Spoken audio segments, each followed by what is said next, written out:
again. Yeah. And that's okay. We'll be back in the office, but as we go, certain days are going to be louder than others, and that's okay. Still construction going on, and Still construction going it's on. good, but we're adjusting and adapting through it, all that kind of stuff. But That means that we're amongst the classrooms, though. So when we're in the orange room, you may hear some ambient noise from kids going up and down the hallway, that sort of thing. And that's a good thing. It means that life is going on here at Faith. Education is happening in our classrooms, and our kids are having a great day. So if you get some of that, ambient noise, that's where it's coming from. But what we're talking about today, though, deepfakes. Deepfakes. You know what they are, I think. 'Cause I feel there's a movie that I won't name the name, but there's a movie with Jim Carrey. So yeah. So big gulps, huh? Yeah. I just feel like you're deepfakes, huh? Well, see ya. So deepfakes. So I was reading about this again recently. You and I talked about it a little bit, but deepfakes is basically the idea that Is it an idea or is it a thing? it's a thing. Yes. Okay, so what is the thing? The thing is basically the ability to take, your face, my face, put it into an AI kind of avatar, and then it has it say a bunch of things that you or I maybe never have said. Right. So so a deepfake is using AI assisted technology to create a virtual you in the internet that then they can have anything in the world come out of your mouth that you did not say, or they could put you in any kind of position doing any kind of thing on the internet that you did not do.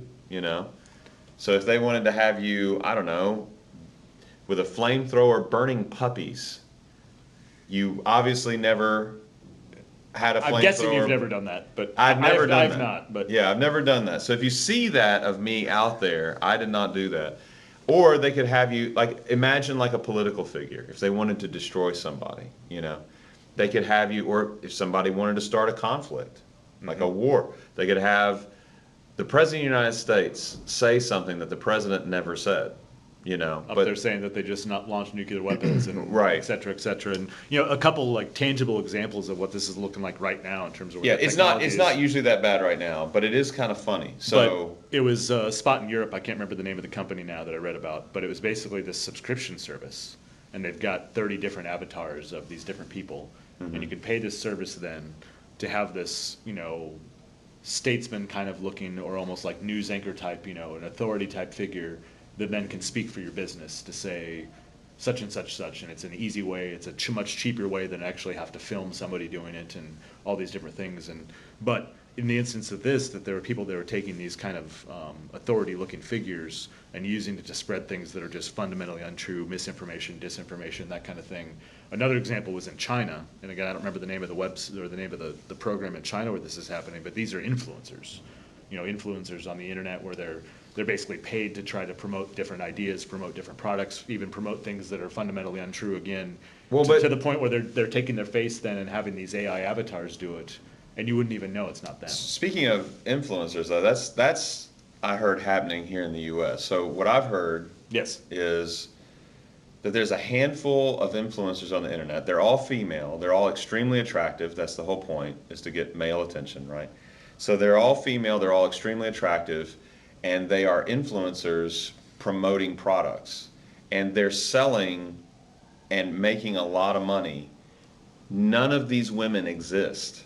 They're not even real. They're not real. They are completely computer generated. But if you ever see one of these videos, they look real. I've seen one of these. She's sitting there talking about her workout routine, and I use this protein drink or whatever. She does not exist, but she looks real. And it's probably something then that, with all the information that Google and others have about our spending habits, shopping habits, interests, there's probably some computer generated image of the woman that you need to see that's talking about her man and the pants that he needs to wear, and trying to convince you to buy the pants because it's going to make you look good. And so there's two kinds of deep fakes that are going on right now. One is if you take a living person's likeness. Yep. And you use that. The other one, though, like with these influencers, these people do not exist. They are completely generated by a computer, by an AI. Think of it if you were an artist and you just drew the likeness of an attractive person. The computer is just taking what it knows about human anatomy and just drawing a person. But they look real. Yep.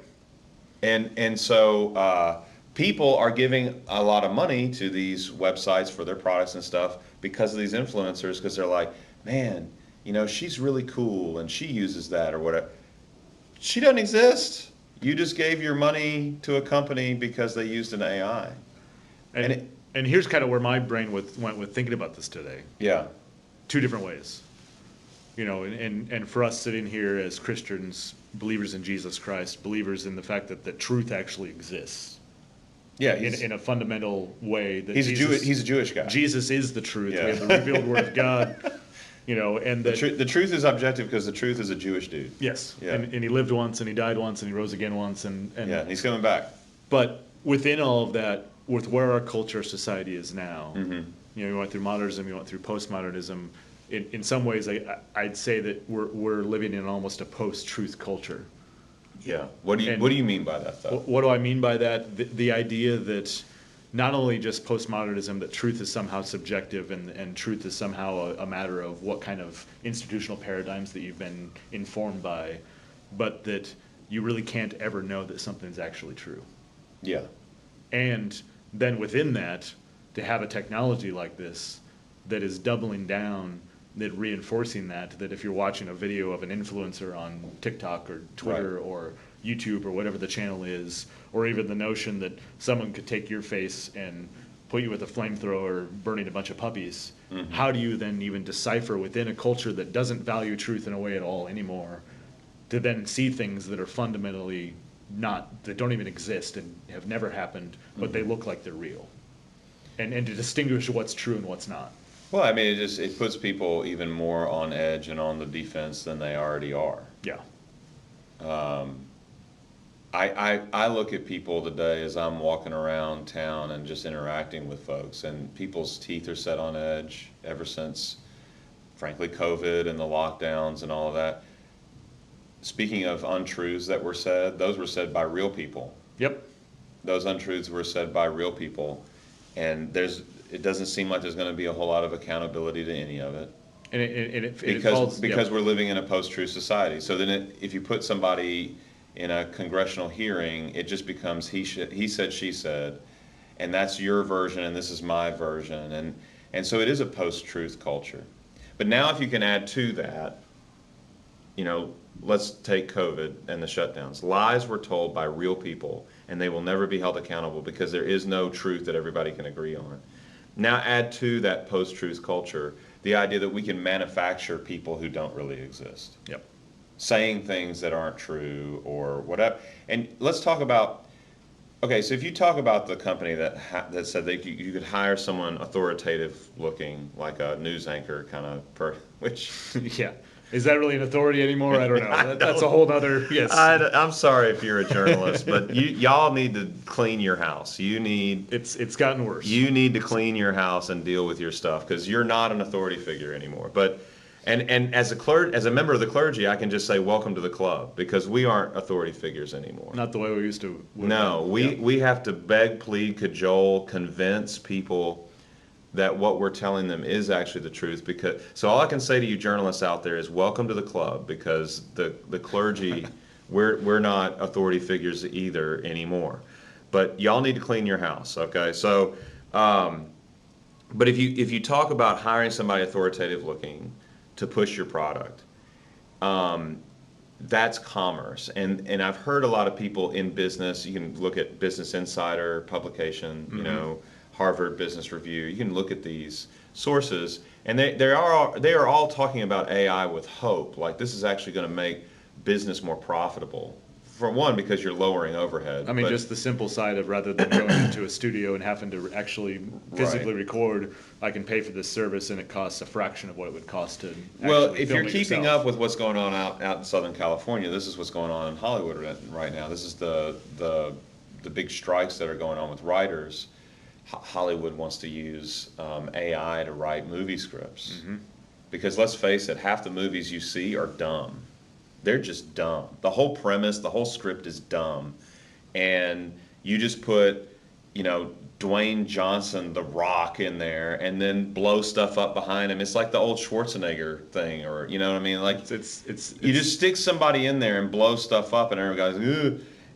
But half the stuff you pay to watch at the movie, it's dumb. I know. I pay to watch it too. It's dumb. Sometimes it's fun to watch dumb stuff, but it doesn't make it not dumb.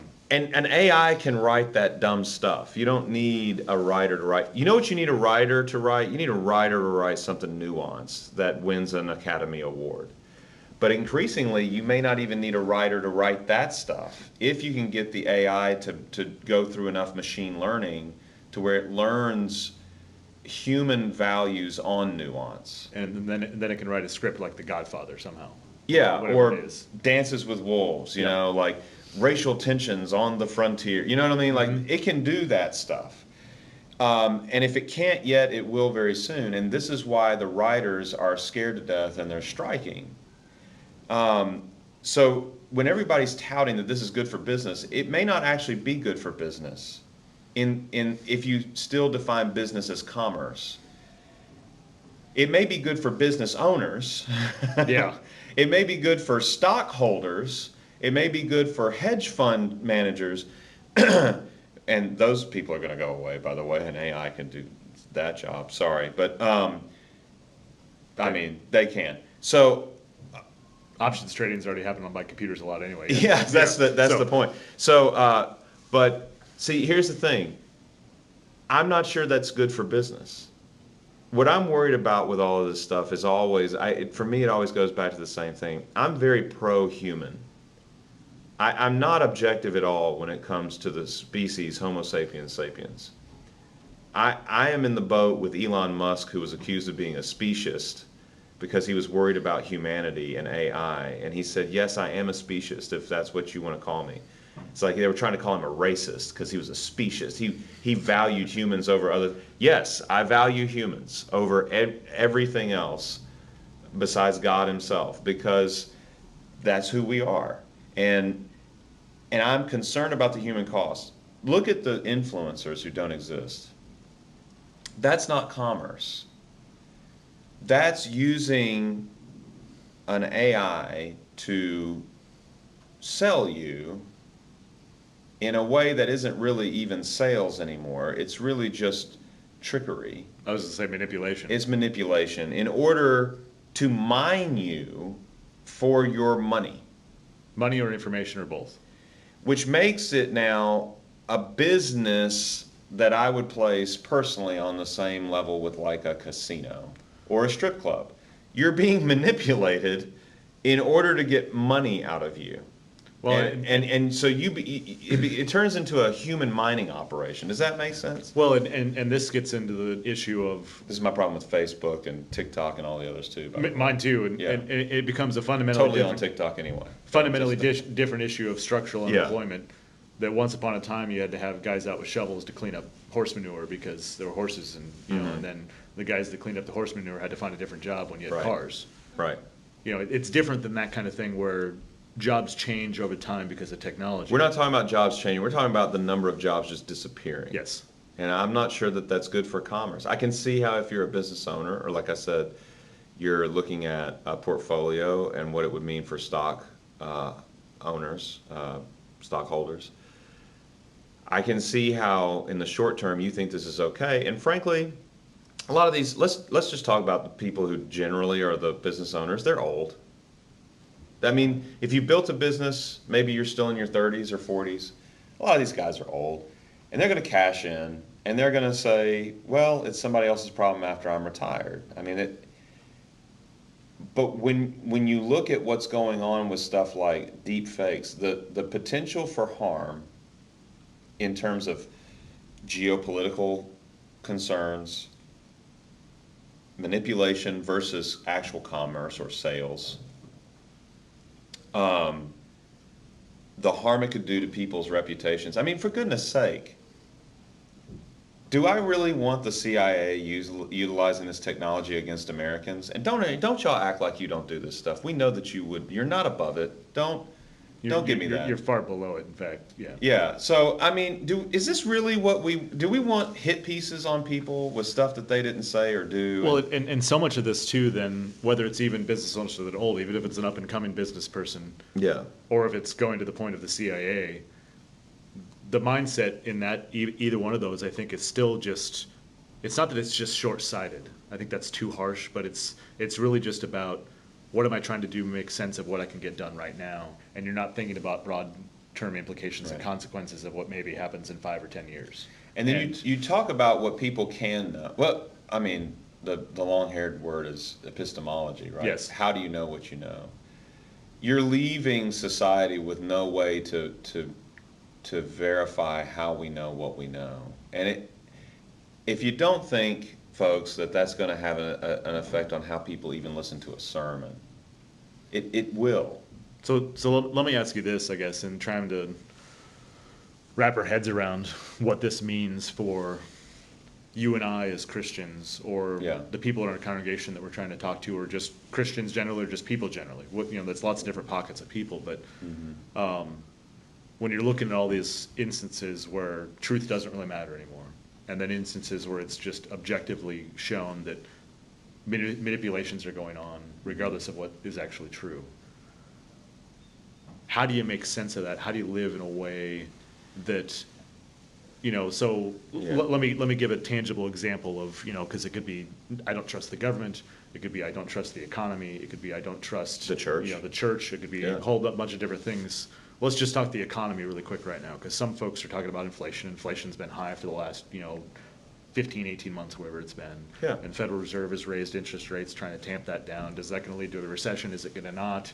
There's a whole bunch of unknowns the there. Federal Reserve trying to raise interest rates while they're printing the same amount of money that they've been printing is sort of like, you remember back in the 80s there was the big rock and roll concerts against AIDS. Mm-hmm. Live Aid, yeah. Yeah, Live Aid, and somebody joked that was like prostitutes against drug use or something. You know what I mean? Like, the Fed they're talking out of both sides of their mouths, but I don't want to get started on I don't want to go into the to trying to figure out what's actually going to happen with all that. We don't have an optimal situation right now. We can leave it at that. And within all of that, I'm sure you could find folks that are going to say that the economy is going to be fine, it's going to land soft. I'm sure you can find folks that are doom and gloom and it's going to crash. Mm-hmm. I'm sure you're going to find folks that are going to say inflation is going to ramp back up and it's going to be terrible. And you can find just about whatever it is that you want to find. There would be some version of a truth about what's going to happen with the economy. Right. How do you look at something like that and then live as a Christian, where your first and foremost responsibility is following Jesus Christ, is Him as the truth, but then living in this world that is so antithetical to truth? I'll tell you where I think the rubber is going to meet the road for Christians. Yeah. It's how are we going to guard against two concerns. One is apathy, and the other is acedia, and those are related, but they're not exactly the same thing. Mm-hmm. So unpack them. So I think I know what you mean, but yeah. Apathy is when you just don't care, right? Acedia is when you're lazy. And I think that when you can't know what's true anymore and you're just bombarded all day by different viewpoints, some of which are true, some of which aren't true, some of which are half true, some of which were said by an actual human being, some of which were said by a computer-generated deepfake. That doesn't even exist. Doesn't even exist. I think what it does is it puts people in a position to where they're going to throw up their hands and just say, well, I can't know anything. So then I'm just going to disassociate and throw on the dumb movie on Netflix and act like it's not happening. And if I'm a Christian because I'm from a Christian family and my parents were Christian and I'm a Christian, and we go to the church every once in a while and we kind of sit through it, and then we go out to eat. Like, it's gonna accelerate what we already see happening in the church. Frankly, we see a lot of apathy, we see a lot of acedia, a lot of slothfulness, a lot of loss of zeal, as it were. But we're going to see even more of that. And I also think what we're going to see as a society is people are already super into things like football or whatever. That's where they get to feel zeal. That's where they get to feel fired up. My fantasy football team won this week. That's where they get to feel that sense of fired up. It's not going to be about religion anymore. It's not going to be about politics anymore. It's not going to be about action in the community anymore. It's not going to be about any of those things. The only thing that's going to be left for people to get fired up about is going to be mind-numbing entertainment, and which is very Huxleyan. Yeah. Brave New World. Yeah. And the idea that you just get your soma by watching NFL football on Sunday. Right. Or so. Let me throw this. But it's not just Huxleyan; it's also Orwellian. Yeah, it's both. Yes. Because we're talking about people getting to a Huxleyan state because they were fed constant propaganda. So you either have soma to take, or you have thought police because you're not going to really think against. Right. So if you haven't read those two works, 1984, Brave New World. Yep. Check them out before literally they're burned and gone, which is Fahrenheit 451, which is a different book. But let me ask another thing then. So if you're talking apathy and acedia, kind of two thoughts here. If you're sitting here thinking as a Christian, like, well, that sounds pretty doom and gloom for where the church is headed. I don't think it's doom and gloom. I think it's just something we have to be aware of and encourage one another to steer clear of. Yeah, I mean, so that's kind of where I was going. It's kind of like I was joking with one of our staff members the other day because we're from well, she's actually from the generation behind me. She's younger than me, but we were joking about she's old enough though to remember back in the 80s, like the war on drugs, and like you were watching some program on TV and like every commercial that came on and they're like, just say no, and it had the eggs frying in the pan. Yeah, and it gave you the impression that there was going to be like a drug dealer on every corner. And that it was going to be easy to like just run into drugs, and for a lot of us, it wasn't. Like you didn't know anybody that was doing so, but it gave you the impression. I think it's kind of like that. I don't want to give the impression that it's all doom and gloom, like you're going to run into a drug dealer on every street corner.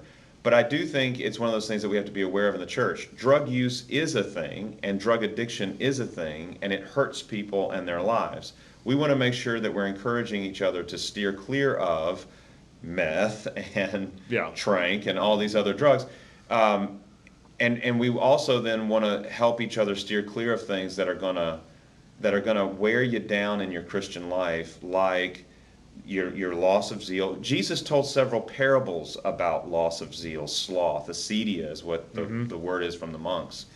You want to make sure that you're guarding against these things that Jesus already told us were a thing back before you were fed a constant diet of propaganda. Well, and that's kind of the guard against, that's the exact language I had in my head about it. It's thinking kind of two things. One, in this post-truth culture, if it's whether at a point in time or as it starts to happen that the rubber band kind of snaps back the other way, where people are looking for an alternative that actually is objective and tangible and truthful, that the church can provide that. Yeah, I think there are people who are looking for it now. Yep, and then also, for those of us that are Christians living in this kind of society, what kinds of things can we be doing that guard against that apathy and guard against that acedia? In the first place, In the first place, to really put you in the spot to say whatever it is that the government says about the economy or whatever the example is, here's where I'm going to stand on the truth of what I know to be true. Right. And here's how I'm ready and willing to fight for what it is that the church is and what Jesus Christ is in the midst of a world that maybe isn't ready to hear it, or maybe it's hard to hear it, or maybe it's clearly not in a position to... Well, I think sometimes we're too focused on the society. I mean, and this is partly my fault in this church because of my preaching and teaching. I do try to focus us out on the society, on Lincoln in general, for example, or the state of Nebraska, or our country as Americans. But the reality is that all these things actually, they start at home. So if you're guarding against loss of zeal or just throwing up your hands in this apathy, you got to guard against it in your children first before you ever worry about it in your neighbor next door. You got to worry about it in your grandkids first before you ever worry about it in your neighbor down the street that you saw at Hy-Vee the other day. It's gotta be about the home first and helping our kids to not lose their zeal because we didn't lose ours. And I was going to say that too, because that's what I was thinking, is even just how do you guard it against it for yourself? Yeah. And to be constantly seeking out. But I think that has to do with spiritual discipline, though, doesn't it? Because you can spend your time. I mean, how many of us spend way too much time on our anxiety rectangle, right? Our phone in our hand. How much time do you spend in your anxiety rectangle, and how much time do you spend in the scriptures? How much time do you spend in prayer? Yeah, or how much time do you spend in prayer? You want to talk about how you can know what you know. You may not be able to know the veracity of something, like the truth of something that you see out in the society. You can know that what you're reading in Scripture is truth, and you can know that when you go to God in prayer, you are seeking His truth. If you can't know anything over here necessarily, then move over to the Scriptures in prayer and spend more time there, because you can know something there. Yep. You won't know everything, but you'll know something. And there's a question of focus, and spiritual discipline actually guards you against so much that's going on in the world around you. It's not because you're being a good person or you're being super spiritual or religious. That's not the point of it. The point is literally just, it's like putting on a flak jacket and a helmet to get through a war zone. This is how I'm surviving, is I'm going back to the Scriptures, I'm going to God in prayer, I'm remaining spiritually disciplined as a person, and I'm keeping my head screwed on straight. Well, and I think at least for me, and when I think about it, how helpful that is, those spiritual disciplines, to be grounded in that truth that you know is always true.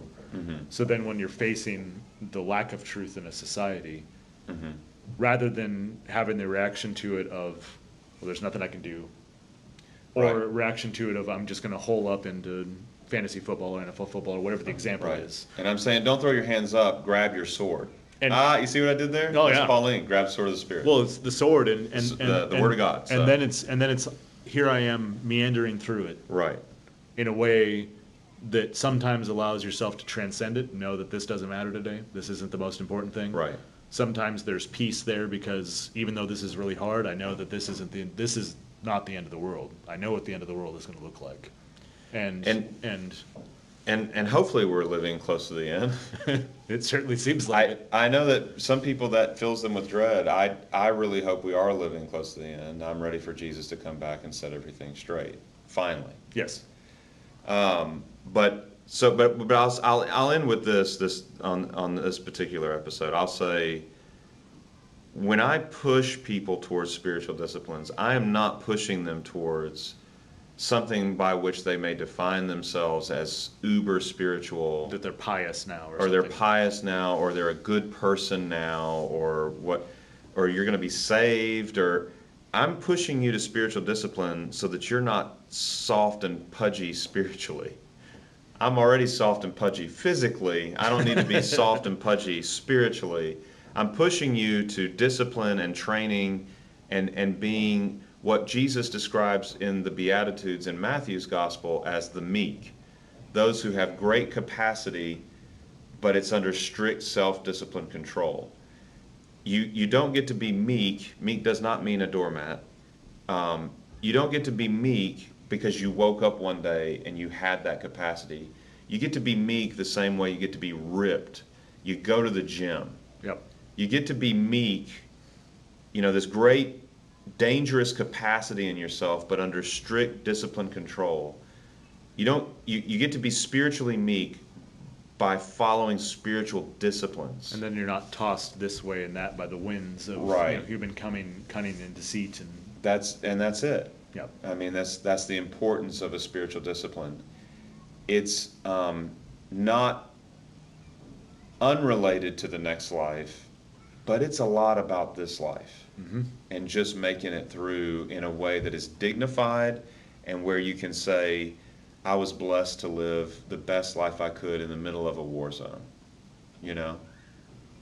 And there's something to hold your head up about like that. Not pride that sends you to hell or something, but something to say, like Paul said, I ran the race, I fought the fight, In the midst of all the craziness of this world, I was resolute and steadfast because I was holding on to the one thing I knew was true, which is Jesus Christ. Right, that's it. He's not a deep fake.